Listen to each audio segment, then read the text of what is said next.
नमस्कार, good morning, सुप्रभात। मैं हूं आपके साथ अविनाश कर और आप देख रहे हैं IBC 24। इस बुलेटिन में हर उस खबर पर हमारी नजर होगी जो आगे चलकर सुर्खियां बनेंगी। देश और दुनिया के साथ मध्य प्रदेश और छत्तीसगढ़ की हर खबर का अपडेट आप तक पहुंचाएंगे। शुरुआत करेंगे सुर्खियों के साथ। छत्तीसगढ़ विधानसभा के बजट सत्र का छठा दिन। धान खरीदी, महतारी वंदन, आंगनबाड़ी जैसे कई मुद्दों पर होगी चर्चा। विपक्ष की सत्ता को घेरने की तैयारी।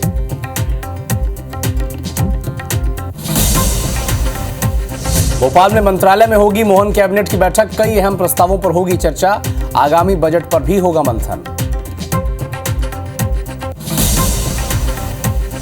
कांग्रेस के सौसर विधायक विजय चौरे के बिगड़े बोल। कहा, कलेक्टर SP सुन लें, अगर कमलनाथ पर उंगली उठेगी तो सबसे पहले छिंदवाड़ा में लाखों की लाश बिछ जाएगी। IBC 24 पर हर्षा रिछारिया का बयान। सोशल मीडिया के जरिए उन्हें किया जा रहा था टारगेट। वो नहीं है साध्वी, आगे चलकर गृहस्थ जीवन में आ सकते हैं।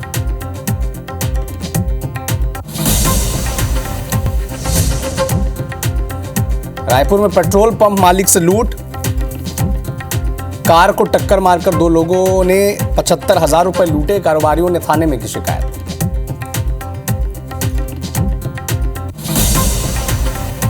चैंपियंस ट्रॉफी 2025 का पहला सेमीफाइनल आज। भारत और ऑस्ट्रेलिया के बीच दुबई में होगा मुकाबला। दोपहर 2:30 बजे शुरू होगा मैच।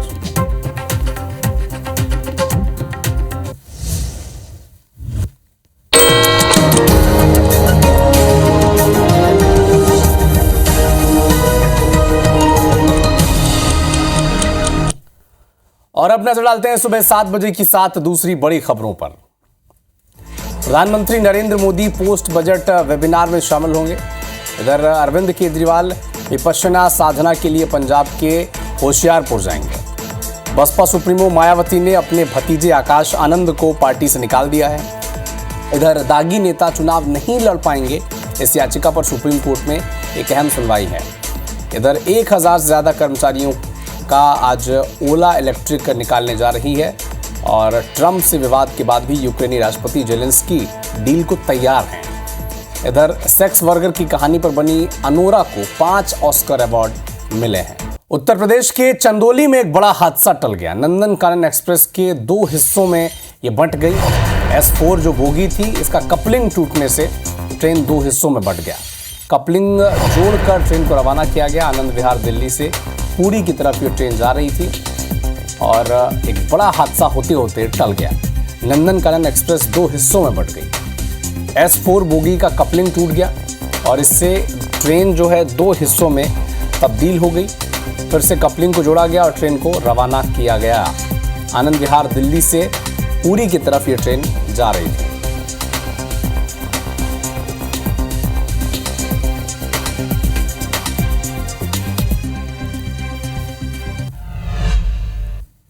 प्रयागराज महाकुंभ में मशहूर हुए IITian बाबा पर अब केस दर्ज कर लिया गया है। जयपुर पुलिस ने हिरासत में उन्हें लिया है और आरोप उन पर ही है कि वो गांजा रखा था उन्होंने अपने पास।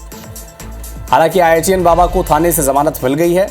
तो एक बड़ा अपडेट आपको बता दें, IITian बाबा जो बहुत मशहूर हुए थे महाकुंभ में अपने विचारों को लेकर, अपने तर्कों को लेकर, और खूब विवादों में भी रहे थे। कई आरोप इनसे पहले लग चुके थे इन पर, लेकिन अब गांजा मिलने के मामले में इन्हें जयपुर पुलिस ने हिरासत में लिया था। हालांकि जमानत उन्हें मिल चुकी है। इससे पहले अपने आप को उन्होंने कभी क्लेम नहीं किया कि वो बाबा हैं या सन्यासी हैं, लेकिन जो अखाड़े हैं उन्होंने लगातार इन पर गंभीर आरोप लगाए थे कि ये बाबा नहीं है, सन्यासी नहीं है। लेकिन एक बार फिर से जयपुर में गांजा मिलने के मामले में पुलिस ने उन्हें हिरासत में लिया और हालांकि उन्हें जमानत मिल चुकी है। राजधानी रायपुर एक ऐसी जगह है जहां पर लूट की वारदात थम नहीं रहा है। पेट्रोल पंप मालिक से इस बार लूट हुई है।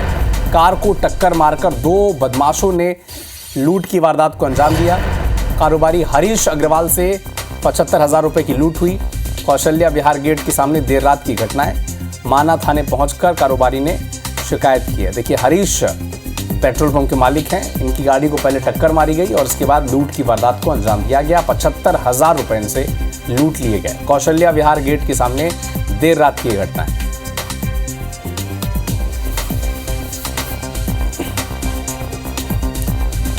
देखिए, रायपुर में लगातार गश्ती का दावा पुलिस कर रही है, लेकिन उसकी ज़मीनी हकीकत क्या है ये आप देखें। देर रात एक कारोबारी जब वो वापस आ रहे हैं अपने घर, तो उनकी कार को पहले टक्कर मारी जाती है प्लानिंग के तहत, और उसके बाद 75,000 रुपये कारोबारी हरीश अग्रवाल से कौशल्या विहार गेट के सामने से लूट कर बदमाश फरार हो जाते हैं। तो कितनी सेफ है रायपुर की जनता, इस खबर से आप समझें। माना थाने का ये मामला है। पेट्रोल पंप मालिक से 75,000 रुपये की लूट। पहले कार को टक्कर मारी 2 अज्ञात बदमाशों ने, फिर लूट की वारदात को अंजाम दिया। 75,000 रुपये कारोबारी हरीश अग्रवाल से लूट लिए गए। तो कौशल्या विहार गेट के सामने की देर रात की घटना है। पुलिस लगातार मामले की जांच का दावा कर रही है, लेकिन जांच से होगा क्या? अगर गश्ती नहीं है, बदमाशों में कानून का खौफ नहीं है, तो फिर स्थिति सुधरेगी नहीं। रायपुर की खबर है, कभी चाकूबाजी की खबर रायपुर में आती है, कभी लूट की खबर, कभी दिन दहाड़े डकैती की खबर। और एक बार फिर से देखिए, देर रात कारोबारी हरीश अग्रवाल जो पेट्रोल पंप के मालिक हैं, 75,000 रुपये की लूट इनसे की गई। कैसे किया गया? कौशल्या विहार, जिसे जहाँ पर दावा किया जाता है पुलिस की, लगातार वहाँ पर माना जो पुलिस है वो गश्ती करती है, लेकिन पेट्रोलिंग का ज़मीनी आधार और ज़मीनी जो तस्वीर है वो कितनी है, कितनी सही है, कितनी पेट्रोलिंग वहाँ पर होती है, ये इस खबर से आप समझें। कौशल्या विहार गेट पे जो ब्रेकर लगता है वहाँ मैंने गाड़ी को स्लो किया, और गाड़ी जैसे मैंने गाड़ी स्लो किया, पीछे से 2 आदमी आए और मेरी गाड़ी को जो ठोक दिए। मैंने गाड़ी को उतरा, बाहर देखा, मैंने क्या बात भाई कैसे आपने मेरी गाड़ी को ठोक दिया? इतने बात किया हूँ, उतरे दोनों मेरे को उन्होंने मारे पीटे शुरू कर दिया। पुलिस प्रशासन को खबर करते रहे, 1 घंटे तक प्रशासन का कोई बंदा पुलिस प्रशासन का वहां तक नहीं पहुंचा। 100 में रिंग करते रहे, 112 में रिंग करते रहे। ये कैसी प्रशासनिक व्यवस्था है? मतलब एक जिम्मेदार व्यापारी जब असुरक्षित है तो आम आदमी के साथ क्या होगा? और बीजेपी के शासन में ये बिल्कुल नहीं होना चाहिए। मैं निवेदन करूंगा सीएम साहब से, ऊपर के आला अफसरों से, कि इस टाइप की घटना दोबारा ना हो और उस चौक पे लगातार एक गाड़ी, पेट्रोलिंग गाड़ी खड़ी रहे, क्योंकि सभी कमल विहार गेट के पास शुभम के मार्ट के सामने में रोड ब्रेकर है, उसमें गाड़ी में पीछे मोटरसाइकिल वाला टकराया, तो उतर के देखे क्या हुआ ऐसे टाइप का। तो उसके साथ बाताबाती जो हुई, और उसके बाद उन्होंने हाथ थप्पड़ मारा। उनके पॉकेट में पैसे थे, कलेक्शन के जो पैसे थे लगभग 75,000, उसको लूट के मोटरसाइकिल वाले भाग गए। और ये SCU वाले स्टाफ के साथ जाके CCTV वगैरह को चेक कर रहे हैं, उस घटना समय में कौन सी गाड़ियाँ आई गई हैं उसको देखने में लगे हुए हैं स्टाफ। अभी अज्ञात है, उसी को पता कर रहे हैं, CCTV वगैरह और टेक्निकल जांच में लगे हुए हैं स्टाफ। तो बड़े गंभीर सवाल हैं। अगर राजधानी रायपुर में एक प्रतिष्ठित कारोबारी से लूट इस तरह से होती है, और अगर एक व्यक्ति सेफ नहीं है देर रात, तो फिर पुलिस की गश्त का फायदा क्या है और पुलिस की पेट्रोलिंग के दावों की हकीकत क्या है, इससे आप समझ लें। बिलासपुर लिए चलते हैं आपको, क्योंकि बिलासपुर में सड़क पर बर्थडे मनाते कुछ युवक और युवतियां नजर आए हैं। बीच सड़क पर ये केक काट रहे हैं, इंदिरा सेतु पुल के ऊपर ये पार्टी कर रहे हैं, सड़क में बाइक खड़े कर ये बर्थडे सेलिब्रेट कर रहे हैं। देखिए, और बिलासपुर के सरकंडा थाना क्षेत्र का ये मामला है। ये जो हुड़दंगी युवक हैं, बदमाश युवक हैं, ये आजकल बर्थडे सेलिब्रेट इस तरह से करते हैं। पुल के ऊपर चले जाते हैं और गाड़ियां खड़ी कर देते हैं वहाँ बर्थडे केक काटा जाता है। एक तरह की हुड़दंगी इस तरह की भी है। हालांकि पुलिस पहुंची वहाँ पर, वहाँ से इनको हटाया, लेकिन इन शरारती तत्वों को, इन बदमाश युवकों को ज़रूर नसीहत के तौर पर कुछ इन पर कार्रवाई होनी चाहिए, ताकि एक मैसेज जाए कि सार्वजनिक जगहों पर हुड़दंगी न करें, और ख़ास तौर पर देर रात इस तरह के काम तो बिल्कुल नहीं। महाकुंभ में फेमस हुई हर्षा रिछारिया एक बार फिर से सुर्खियों में आ चुकी हैं। हर्षा रिछारिया अब सोशल मीडिया पर फेक अकाउंट से परेशान हैं। उनका कहना है कि कुछ धर्म विरोधी लोग उन्हें परेशान कर रहे हैं। मामले में हर्षा ने भोपाल के साइबर क्राइम थाना में खुद के नाम पर 55 फेक ID के खिलाफ FIR दर्ज कराई है। इस बात की जानकारी उन्होंने सोशल मीडिया पोस्ट पर दी है, और IBC 24 से खुलकर उन्होंने अपनी बात रखी है। क्या कहा उन्होंने, जरा सुने आप।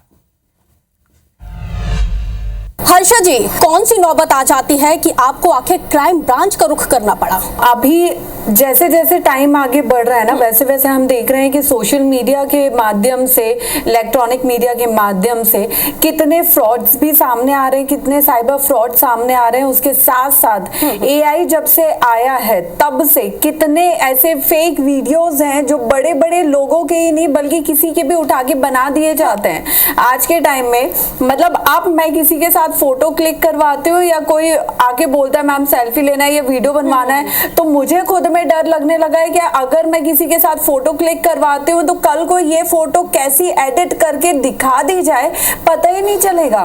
फिर आप सफाई देते रहो कि भाई ये ओरिजिनल फोटो या वीडियो है जिसको एडिट करके डाला गया है। जिस मकसद के चलते आप महाकुंभ में गई थी, क्या वो मकसद पूरा हुआ? मुझे कुछ दिन महाकुंभ क्षेत्र से दूर रहना पड़ा, लेकिन मैं वापस गई और वापस जाने के बाद मैं और आश्रमों में रही और जगह जगह आश्रमों में मुझे बुलाया भी गया। मैं बहुत से साधु संतों से मिली, तो मुझे लगता है कि वो मेरा बहुत बहुत एक ऐसा गोल्डन टाइम था जो मेरे लिए शब्दों में उसे बोल पाना पॉसिबल नहीं है।